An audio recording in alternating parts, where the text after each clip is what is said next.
মৌমিতা দেবনাথ আগামী দিনের ডাক্তার, তার সাথে যে বর্বরচিত আচরণ হয়েছে, সেই আচরণের আমরা প্রত্যেকে প্রতিবাদ জানাই।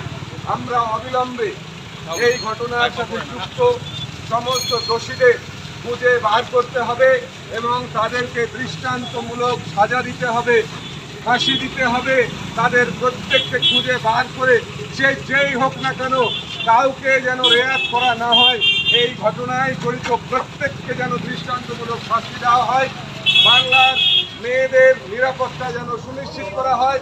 মেয়েদের কাছে আমরা দুর্গার পূজা করি, বাংলা লক্ষ্মী পূজা করে, সরস্বতী পূজা করে।